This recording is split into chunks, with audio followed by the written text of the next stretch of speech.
ಮಾಡ್ತಿರ್ಲಿಲ್ಲ, pre plan ಅಂತೂ ಮಾಡೋಕ್ ಹೋಗ್ತಿರ್ಲಿಲ್ಲ. ಟಿಪ್ ಟಾಪ್ ಆಗಿ ರೆಡಿ ಆಗ್ತಿದ್ರು, ಟ್ರೈನ್ ಹತ್ತಿ ಬೆಂಗಳೂರಿಗೆ ಬರ್ತಿದ್ರು. ಹೀಗೆ ಬಂದವರು ಮತ್ತೆ ವಾಪಸ್ ಆಗ್ತಾ ಇದ್ದಿದ್ದು ಖಾಲಿ ಕೈನಲ್ಲಿ ಅಲ್ಲ, ಬದಲಿಗೆ ಲಕ್ಷ ಲಕ್ಷ ಎಣಿಸ್ಕೊಂಡು ಹೋಗ್ತಾ ಇದ್ರು.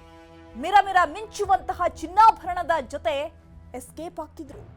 ಹೋಗುವಾಗ ಸಣ್ಣ ಸುಳಿವೂ ಕೂಡ ಬಿಡದೆ ಪರಾರಿಯಾಗ್ತಿದ್ರು. ಇಷ್ಟೆಲ್ಲ ನೀಟಾಗಿ ಜಾಲ ರೂಪಿಸ್ತಿದ್ದ ಗ್ಯಾಂಗ್ ತಗ್ಲಾಕೊಂಡಿದ್ದು ಒಂದು ಇಯರ್ ಬಡ್ನಿಂದ. ನೀವೆಲ್ಲ ಬಳಸೋ ಅದೇ ಇಯರ್ ಬಡ್ನಿಂದ. ಅದ್ ಹೇಗೆ ಗೊತ್ತಾ? ಖತರ್ನಾಕ್ ಐನಾತಿಗಳ ಜಾಲ ಹಿಡಿದ್ಕೊಟ್ಟಿದ್ ಹೇಗೆ ಗೊತ್ತಾ? ತೋರಿಸ್ತೀವಿ ನೋಡಿ.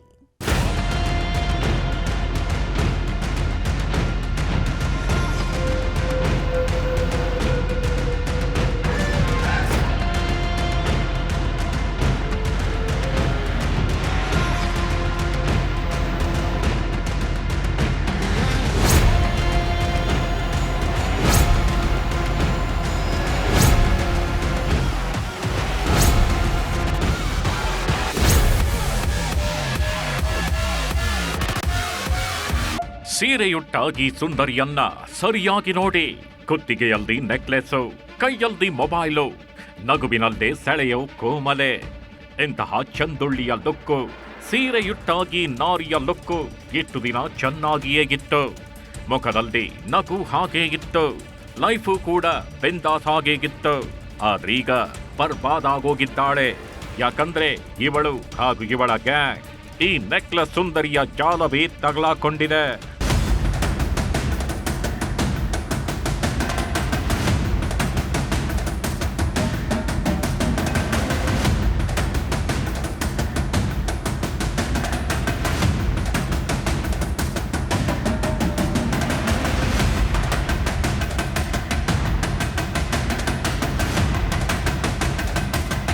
ಹಳದಿ ಕಲರ್ ಬಟ್ಟೆ ಹಾಕೊಂಡು ಪೋಸ್ ಕೊಡ್ತಿರೋ ಇವನು ಚಂದ್ರು, ಮತ್ತೊಬ್ಬ ಪುರುಷೋತ್ತಮ್, ಇನ್ನೊಬ್ಬ ದರ್ಶನ್. ಎಲ್ಲರೂ ದಾವಣಗೆರೆ ಮೂಲದ ನಿವಾಸಿಗಳೇ. ಇನ್ನು 25 ವರ್ಷ ವಯಸ್ಸು ಕೂಡ ಆಗಿಲ್ಲ. ಈ ಮೂರು ಕಮಂಗಿಗಳು ನಗುವಿನಲ್ಲೇ ಕೊಲ್ಲೋ ರೀತಿ ಇರೋ ಈ ಮಿಂಚುಳ್ಳಿಯ ಬಾಯ್ ಫ್ರೆಂಡ್ಸ್ ಅಲ್ಲ. ಈ ಚಮ್ಮಕ್ ಚಲ್ಲೋ ಚಲುವೆಯ ಸಹೋದರರು ಅಲ್ಲ, ಬದಲಿಗೆ ಕಳ್ ಪಾರ್ಟ್ನರ್ಸ್. ಕಂಡೋರ ದುಡ್ಡು, ಕಂಡೋರ ಚಿನ್ನಾಭರಣ ದೋಚಿ ಅದರಿಂದ ಬರೋ ದುಡ್ಡಲ್ಲಿ ಫುಲ್ ಎಂಜಾಯ್ ಮಾಡ್ತಿದ್ದ ನಟೋರಿಯಸ್ ಸಹಚರರು. ಈ ಗ್ಯಾಂಗಿನ ಜೊತೆ ಫುಲ್ ಆಕ್ಟಿವ್ ಆಗಿದ್ದ ಸ್ಮೈಲ್ ರಾಣಿ ಇವಳು.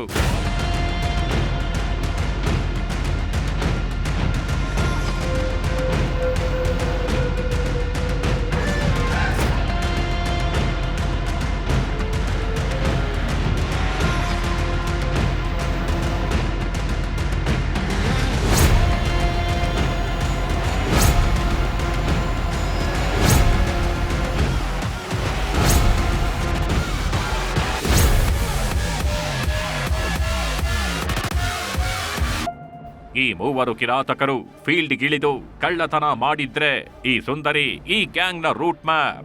ಏನು ಬೇಕೋ ಎಲ್ಲವನ್ನೂ ಅರೇಂಜ್ ಮಾಡ್ತಾ ಇದ್ದ ಕಳ್ಳಿ ಮಳ್ಳಿ ಸುಳ್ಳಿ. ಈಕೆಯ ಹೆಸರು ಸೌಭಾಗ್ಯ.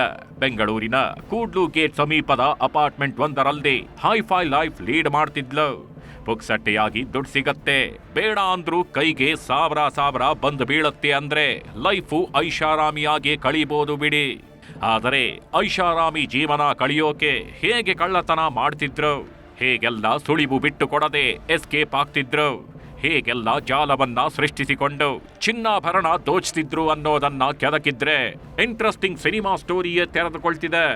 ಒಂದು ಇಯರ್ ಬಡ್ನಿಂದ ಈ ಗ್ಯಾಂಗ್ ಲಾಕ್ ಆಗಿರೋ ಕಥೆ ಇದೀಗ ರಿವೀಲ್ ಆಗಿದೆ. ಆ ಇಂಟ್ರೆಸ್ಟಿಂಗ್ ಇಯರ್ ಬಡ್ ಹಿಡಿದುಕೊಟ್ಟ ಸ್ಟೋರಿಯನ್ನೇ ನಾವು ನಿಮಗೆ ತೋರಿಸೋಕೆ ಹೊರಟಿರೋದು.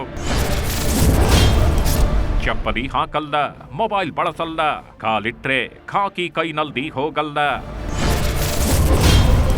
ಟ್ರೈನ್ ಹತ್ತೋ ವೇಳೆಗೆ ಮೊಬೈಲ್ ಆಗತ್ತೆ ಫ್ಲೈಟ್ ಮೋಡ್. ಈ ಮೂವರು ಯುವಕರು ಚೆನ್ನಾಗಿ ಓದಿದ್ರು, ಟ್ಯಾಲೆಂಟೆಡ್ ಕೂಡ ಹೌದು. ಆದ್ರೆ ಆ ಬುದ್ಧಿಯನ್ನ ಒಳ್ಳೆ ಕೆಲಸಕ್ಕೆ ಬಳಕೆ ಮಾಡ್ಕೊಂಡಿದ್ದಿದ್ರೆ ಇವತ್ತು ಈ ಮುಖಗಳು ಕ್ರೈಮ್ ಡೈರಿಯಲ್ಲಿ ಬರ್ತಾಗಿರ್ಲಿಲ್ಲ. ಬದಲಿಗೆ ಕುಟುಂಬದ ಜೊತೆ ಆರಾಮಾಗಿ ಇರ್ತಿದ್ರು. ಆದರೆ ಬದುಕನ್ನ ಕಟ್ಟಿಕೊಳ್ಳಬೇಕಿದ್ದ ವಯಸ್ಸಲ್ಲದೆ ಈ ಮೂವರು ಖತರ್ನಾಕ್ಗಳು ಕಳ್ಳದಾರಿ ಆಯ್ಕೆ ಮಾಡಿಕೊಂಡಿದ್ರು. ಅದು ಕೂಡ ಇರೋ ಬರೋ ಕ್ರೈಮ್ ಸಿನಿಮಾಗಳನ್ನ ನೋಡಿ ಆರೋಪಿಗಳು ಹೇಗೆ ತಗಲಾಕೊಳ್ತಿದ್ರು ಅಂತ ನೀಟಾಗಿ ಗಮನಿಸಿ ಪೊಲೀಸರಿಗೆ ಕ್ಲೂ ಕೊಡದಂತೆ ಕಳ್ಳತನ ಮಾಡ್ತಿದ್ರು. ಕಳ್ಳತನ ಮಾಡೋ ದುಡ್ಡಲ್ಲಿ ಹೈಫೈವ್ ಆಗಿಯೇ ಲೈಫ್ ಲೀಡ್ ಮಾಡ್ತಿದ್ರು.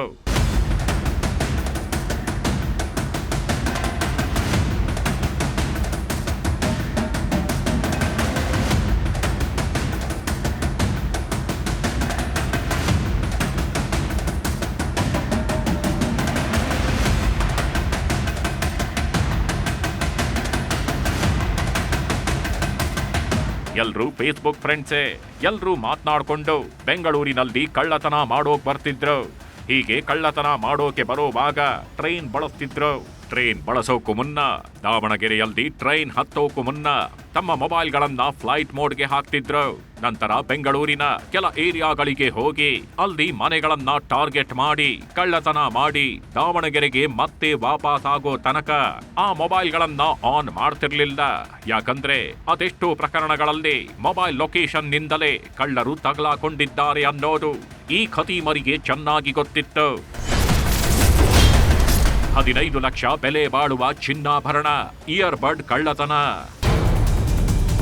ಅದು ಸೆಪ್ಟೆಂಬರ್ 16ನೇ ತಾರೀಕು ಬೆಂಗಳೂರು ಹೊರವಲಯದ ದೊಡ್ಡಬಳ್ಳಾಪುರದ ನಿಜಗಲ್ ಲೇಔಟ್.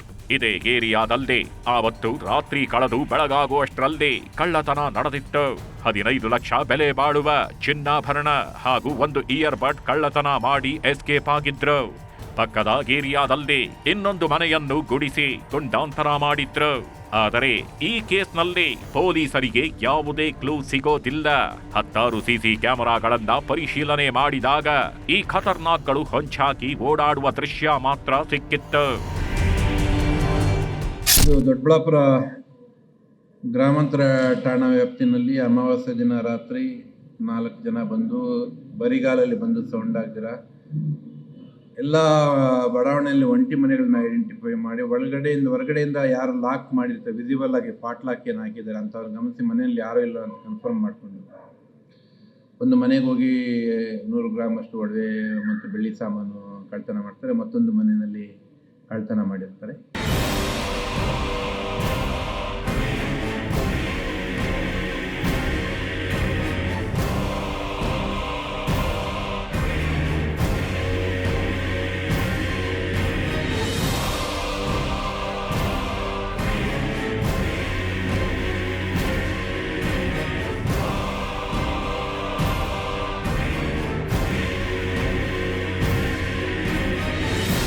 ಈ ದೃಶ್ಯ ಸಿಕ್ಕಿದ್ರು ದೊಡ್ಡಬಳ್ಳಾಪುರ ಗ್ರಾಮಾಂತರ ಪೊಲೀಸರಿಗೆ ಯಾವುದೇ ಸಹಾಯ ಆಗಿರ್ಲಿಲ್ಲ. ಇಲ್ಲಿಗೆ ಈ ಕೇಸ್ ತುಂಬಾನೇ ತಲೆ ಬಿಸಿಯಾಗಿತ್ತು. ಹೀಗಾಗಿ ಪೊಲೀಸರು ಏನೇನ್ ಕಳೆದು ಹೋಗಿದೆ ಅಂತ ಮತ್ತೊಮ್ಮೆ ಪರಿಶೀಲನೆ ನಡೆಸ್ತಾರೆ. ಆಗ ಒಂದು ಇಯರ್ಬಡ್ ಕೂಡ ಕಾಣಿಸ್ತಿಲ್ಲ. ಇಯರ್ಬಡ್ ಅನ್ನು ಖತರ್ನಾಕ್ಗಳು ಎತ್ಕೊಂಡು ಹೋಗಿದ್ದಾರೆ ಅನ್ನೋದು ಗೊತ್ತಾಗಿತ್ತು. ಆ ಇಯರ್ಬಡ್ ಯಾವ ಕಂಪನಿಯದ್ದು ಅನ್ನೋದನ್ನ ತಿಳ್ಕೊಂಡಿದ್ರು. ಆಗ ಆ ಇಯರ್ಬಡ್ ಆಪಲ್ ಕಂಪನಿಯದ್ದು ಅನ್ನೋದು ಗೊತ್ತಾಗುತ್ತೆ. ಇಲ್ಲಿಗೆ ಇಯರ್ಬಡ್ ನಿಂದ ಕ್ಲೂ ಸಿಗಬಹುದು ಅಂತ ಪೊಲೀಸರು ತನಿಖೆ ಮಾಡೋಕೆ ಶುರು ಮಾಡ್ತಾರೆ.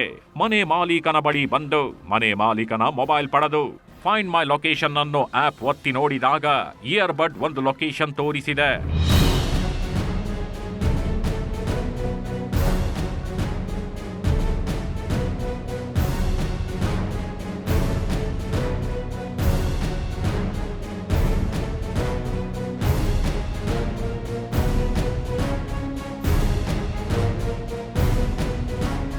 ಆಪಲ್ ಕಂಪನಿಯ ಇಯರ್ಬಡ್ ಲೊಕೇಶನ್ ತೋರಿಸತ್ತೆ ಅನ್ನೋದು ಗೊತ್ತಿರದಾಗಿ ಕಿರಾತಕರು ಚಿನ್ನಾಭರಣದ ಜೊತೆಗೆ ಸುಂದರಿಯ ಜೊತೆ ಸೇರ್ಕೊಂಡಿದ್ರು. ದುಡ್ಡು ಲೆಕ್ಕ ಹಾಕಿ ಆಭರಣ ಮಾರಾಟ ಮಾಡಿ ಎಸ್ಕೇಪ್ ಆಗೋಣ ಅಂತ ಕೂಡ್ಲು ಗೇಟ್ ಬಳಿ ಬಾಡಿಗೆ ಮನೆ ಮಾಡಿಕೊಂಡಿದ್ರು. ಇಲ್ಲಿಗೆ ಪೊಲೀಸರನ್ನ ಕರೆದುಕೊಂಡು ಹೋದ ಇಯರ್ಬಡ್ ಕಿರಾತಕರನ್ನ ರೆಡ್ ಹ್ಯಾಂಡ್ ಆಗಿ ಹಿಡಿದುಕೊಟ್ಟಿದೆ.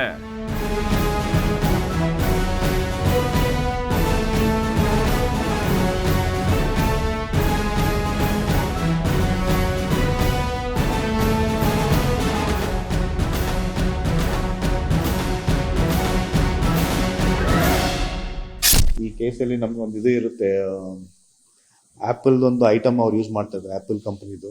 ಆ ಐಟಮ್ ಯೂಸ್ ಮಾಡಿದ್ರೆ ಅದರದ್ದು ಬೇಸಿಸ್ ಮೇಲೆ ನಮಗೆ ಅದು ಈ ಕೇಸ್ ಡಿಟೆಕ್ಟ್ ಆಗಿದ್ದು ಭಾಳ ಯೂಸ್ಫುಲ್ ಆಯಿತು ಅದು technically. But we sort with that ಈ ಪರಪ್ ನಗರ ಲಿಮಿಟ್ಸಲ್ಲಿ ಅವ್ರದ್ದು ಮನೆ ಇತ್ತು, ಅಲ್ಲಿ ಹೋಗ್ಬಿಟ್ಟು ಅವ್ರಿಗೆ ಇಟ್ಕೊಂಡ್ಬಂದಿದ್ವಿ. So total around 20+ gram gold ಮತ್ತು ಸಿಲ್ವರ್ ಜ್ಯುವೆಲ್ರಿ, ಒಂದಿಷ್ಟು ಎಷ್ಟು kg ಜ್ಯುವೆಲ್ರಿ ಇದೆ ಅದನ್ನು ಕೂಡ ಅವ್ರು ತಗೊಂಡಿದ್ದು. ಅವ್ರಿಗೆ ನಾವು ವಶಪಡಿಸ್ಕೊಂಡ್ಬಿಟ್ಟು ಅವ್ರಿಗೆ ಜುಡಿಷಿಯಲ್ ಕಸ್ಟಡಿಯಲ್ಲಿ ನಾವು ಅವ್ರಿಗೆ ಕಳಿಸಿದ್ದೀವಿ. ಬರಿಗಾಲಲ್ಲಿ ಓಡಾಟ, ಬೀಗ ಹಾಕಿರೋ ಮನೆಗಳೇ ಟಾರ್ಗೆಟ್. ಮಾಸ್ಕ್ ಕೈಗೆ ಗ್ಲೌಸ್ ಹಾಕಿಕೊಂಡು ಕಳ್ಳತನ. 4 ಬಂಧಿಸಿ ಪೊಲೀಸರು ವಿಚಾರಣೆ ಮಾಡ್ತಾರೆ. ಈ ಕಳ್ಳರ ಜನ್ಮ ಜಾಲಾಡ್ತಾರೆ. ಆಗ ಕೆಲ ಇಂಟ್ರೆಸ್ಟಿಂಗ್ ಮಾಹಿತಿಗಳು ರಿವೀಲ್ ಆಗಿವೆ. ಅಂದರೆ ಟ್ರೈನ್ನಿಂದ ಕೆಳಗೆ ಇಳಿದು 1 ಕಿಲೋಮೀಟರ್ ದೂರ ನಡೆದುಕೊಂಡು ಹೋಗ್ತಿದ್ರು. 1 ಕಿಲೋಮೀಟರ್ ಆದ್ಮೇಲೆ ಒಂದ್ ಕಡೆ ಚಪ್ಪಲಿಗಳನ್ನ ಬಚ್ಚಿಟ್ಟು ಬರ್ತಿದ್ರು. ನಾರ್ಮಲ್ ಆಗಿ ಏನು ಗೊತ್ತೇ ಇಲ್ಲದಂತೆ ಜನರ ಮಧ್ಯೆ ಕಾಣಿಸ್ಕೊಳ್ತಿದ್ರು.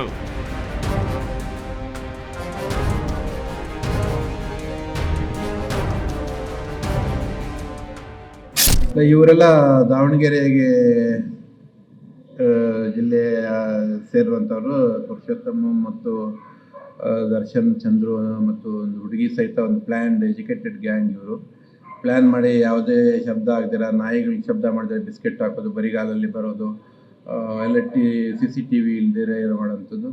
ಬಂದು ಟ್ರೈನಲ್ಲಿ ಬಂದು ಇಳ್ಕೊತಾರೆ.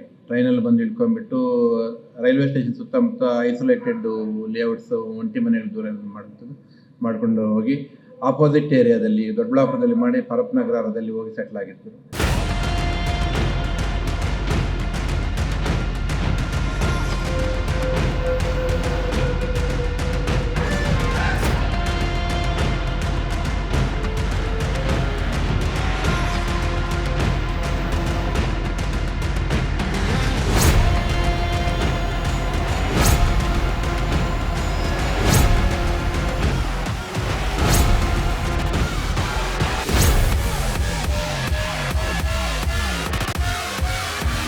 ಇಷ್ಟೇ ಅಲ್ಲ, ಹೈಫೈ ಲೈಫ್ ಲೀಡ್ ಮಾಡಬೇಕು ಅಂತ ಕಳ್ಳತನ ಮಾಡೋಕೆ ಬರ್ತಿದ್ದಾಗಿ ಗ್ಯಾಂಗ್. ಪೊಲೀಸರಿಗೆ ಯಾವುದೇ ಸುಳಿವು ಸಿಗಬಾರದು ಅಂತ ಮುಖಕ್ಕೆ ಮಂಕಿ ಕ್ಯಾಪ್, ಮಾಸ್ಕ್ ಹಾಗೂ ಕೈಗೆ ಗ್ಲೌಸ್ ಅನ್ನ ಹಾಕೊಂಡು ರಾತ್ರಿ ಸಮಯವನ್ನ ಆಯ್ಕೆ ಮಾಡ್ಕೊಳ್ತಿದ್ರು.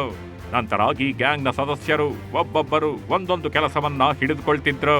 ಒಬ್ಬ ಮನೆ ಬೀಗ ಹೊಡೆದು ಒಳಗೆ ಹೋದ್ರೆ ಮತ್ತೊಬ್ಬ ಮನೆಯಾಚೆ ಕಾವಲು ಇರ್ತಿದ್ದ, ಇನ್ನೊಬ್ಬ ಏರಿಯಾ ವಾಚ್ ಮಾಡ್ತಿದ್ದ. ಹೀಗೆ ಬೆಂಗಳೂರು ಹೊರವಲಯದ ದೊಡ್ಡಬಳ್ಳಾಪುರದ ನಿಜಗಲ್ ಲೇಔಟ್ನ ಆ ಒಂದು ಮನೆಯಲ್ಲಿ ಚಿನ್ನಾಭರಣ ಹಾಗೂ ಇಯರ್ ಬಡ್ಸ್ ದೋಚಿದ್ರು. ಕಂಟಿನ್ಯೂಸ್ ಆಗಿ ಹ್ಯಾಬಿಚುವಲ್ ಅಫೆಂಡರ್ಸ್ ಇದ್ದಾರೆ ಇವರು. ಇತ್ತೀಚೆಗೆ ಅಷ್ಟೇನೆ ಒಂದು 15 to 20 days ಬ್ಯಾಕ್ ಜೈಲಿಂದ ರಿಲೀಸ್ ಆಗಿರ್ತಾರೆ. ಆದ ನಂತರ ಮತ್ತೆ ಇದೇ ಕೆಲಸದಲ್ಲಿ ಮತ್ತೆ ನಿರತರಾಗಿರುವಂಥದ್ದು ಕಂಡು ಬಂದಿದ್ದು. ನಮ್ಮ ಏರಿಯಾದಲ್ಲಿ ಮಾಡಿದ್ದು ಇಮಿಡಿಯೇಟ್ ಆಗಿ ನಾವು ಸಾಯಂಕಾಲ ಅವ್ರಿಗೆ ಇಟ್ಕೊಂಡ್ಬಂದು ಅವರು ಈ 2 ಮನೆಗಳಲ್ಲಿ ಏನು ಹೊಡೆದ್ಬಿಟ್ಟು ಬಂಗಾರ ಮತ್ತು ಬೆಳ್ಳಿಗಳನ್ನ ತಗೊಂಡು ಹೋಗಿದ್ರು, ಅದನ್ನ ಇಂಟ್ಯಾಕ್ಟ್ ಪ್ರಾಪರ್ಟಿ ರಿಕವರ್ ಮಾಡಿದ್ದೀವಿ. ಅದಾದ ನಂತರ ಇವರು ಹಿಂದೆ ಕೂಡ ಕೆಲವೊಂದಿಷ್ಟು ತುಮಕೂರು ಮತ್ತು ಅಕ್ಕಪಕ್ಕ ಜಿಲ್ಲೆಗಳಲ್ಲಿ ಇವರು ಹ್ಯಾಬಿಚುವಲ್ ಅಫೆಂಡರ್ಸ್ ಇದ್ದಾರೆ. ಈ ಪ್ರಕಾರ ಇವ್ರ ಮೇಲೇನೂ ಕೂಡ ನಾವೊಂದು ಸಾಕಷ್ಟು ಕ್ವಿಕೆಸ್ಟ್ ಪಾಸಿಬಲ್ ಏನು ಹೇಳ್ತೀವಿ ನಾವು, ಒಂದು 7 ರಿಂದ 8 ತಾಸುಗಳಲ್ಲಿ ಇವ್ರಿಗೆ ಇಟ್ಕೊಂಡು ಬಂದಿತ್ತು. ಈ ಕಿರಾತಕರು ಬರೀ ಬೆಂಗಳೂರಿನಲ್ಲಿ ಮಾತ್ರ ಕಳ್ಳತನ ಮಾಡಿಲ್ಲ. ಈಗಾಗಲೇ ತುಮಕೂರು, ದಾವಣಗೆರೆ, ಕೊಪ್ಪಳ ಸೇರಿದಂತೆ 5-6 ಜಿಲ್ಲೆಗಳಲ್ಲಿ ಕಳ್ಳತನ ಮಾಡಿದ್ದಾರೆ. ಈ ಹಿಂದೆ ತುಮಕೂರಿನಲ್ಲಿ ಒಮ್ಮೆ ಪೊಲೀಸರ ಬಲೆಗೆ ಬಿದ್ದು ಜೈಲು ಸೇರಿದ್ರು. ಆದರೆ ಬೇಲ್ ಸಿಕ್ಕ ಬಳಿಕ ಸ್ವಲ್ಪ ದಿನ ರೆಸ್ಟ್ ಮಾಡಿ ನಂತರ ಮತ್ತೆ ಹಳೆ ಚಾಳಿ ಮುಂದುವರೆಸಿದ್ರು. ಇಷ್ಟೇ ಅಲ್ಲ, ಈ ಕಳ್ಳರಿಗೆ ಇರೋಕೆ ಮನೆ ಏನು ಬೇಕೋ ಎಲ್ಲಾ ಸವಲತ್ತುಗಳನ್ನ ಈ ಮಳ್ಳಿ ನೋಡ್ಕೊಳ್ತಿದ್ಲು.